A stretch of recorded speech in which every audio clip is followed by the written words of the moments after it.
Welcome to Grand Prairie Update. I'm Terry Briggs. And I'm Don Johnson. Here's what's happening in your city. Line it up at the bottom with it. Workers are busier than Santa's elves at Lynn Creek Park in Grand Prairie. That's because they're getting the park ready for the Prairie Lights holiday experience. Prairie Lights features more than 4 million lights on a drive-through along the shoreline of Joe Pool Lake. There's also a walk-through light display, as well as a holiday village that offers carnival rides, a choreographed laser show, photos with Santa, food and beverages. As always, officials are promising something new for the popular event. We've increased the lights. We have 5 million lights over 2 miles of path. There's several different lands to include the Yeti Land, Poinsettia Land, the Candy Cane Carnival, as well as Poinsettia and 'Twas the Night Before Christmas. We also have our brand new Holiday Village, our laser show that's new this year. Last year, flooding closed the show for several days and left some of the drive-through underwater.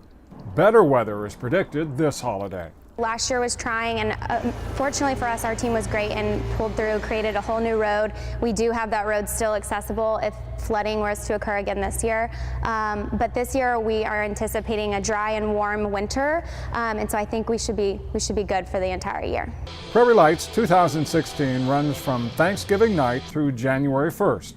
For directions, rates, and more information, go to prairielights.org or call 972-237-GLOW. Runners, you're gone.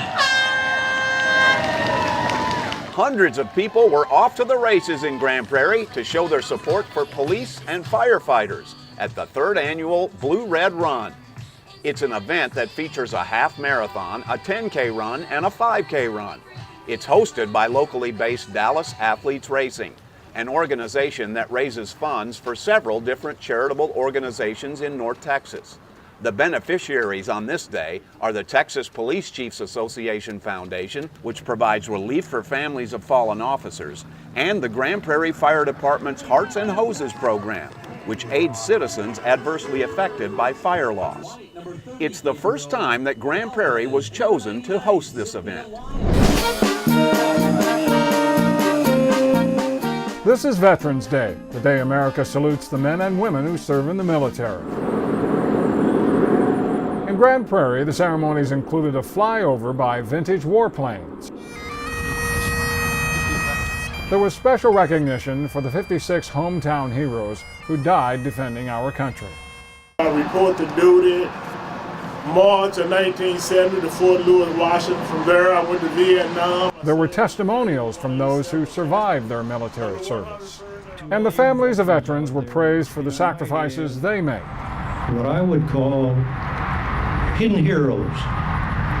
By that I mean it's the family caregivers of those wounded veterans today. And to them, I think we owe them a lot of support and thanks as well.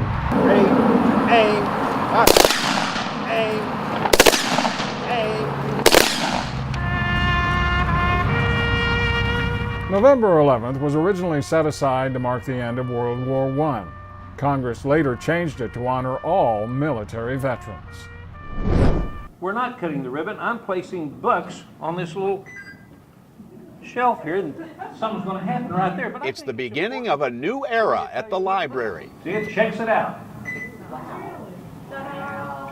Bam! The mayor's ceremonial electronic book checkout kicked off an open house celebration at Grand Prairie's main library that puts the finishing touches on a major makeover there. The library was closed from January through May of this year for a massive remodeling. It reopened with a new children's area, new computer areas, programming spaces and study rooms, additional meeting rooms, new furniture and shelves, and an overall new look. It's all part of a continuing effort to modernize the city's library system.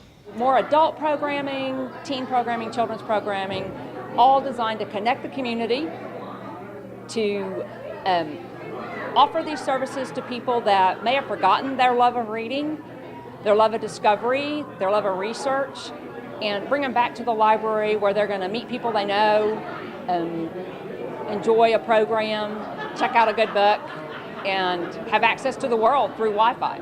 For information about any library programs, check out their website at gptx.org/library. Grand Prairie voters are giving the green light to business development at Grand Central Park. The city wants to bring retail outlets, restaurants, and hotels to 24 acres of the park along the frontage road of State Highway 161. To make that happen, the city says it needs to be able to sell the property because developers don't usually build on land they don't own.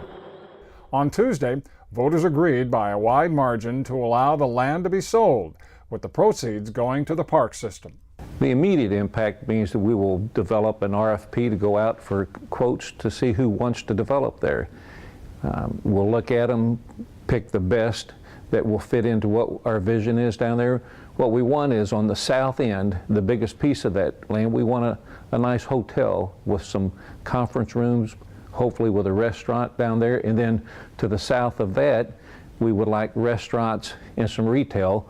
We think it will add to the park, not take away from the park, and we're still going to have probably the most unbelievable park site in the Metroplex there when everything is finished out there.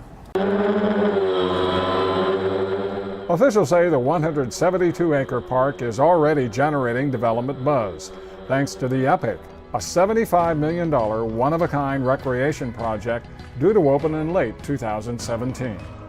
The vote is also one more positive sign for the 161 corridor, where IKEA and Walmart are opening locations, with other businesses expected to follow.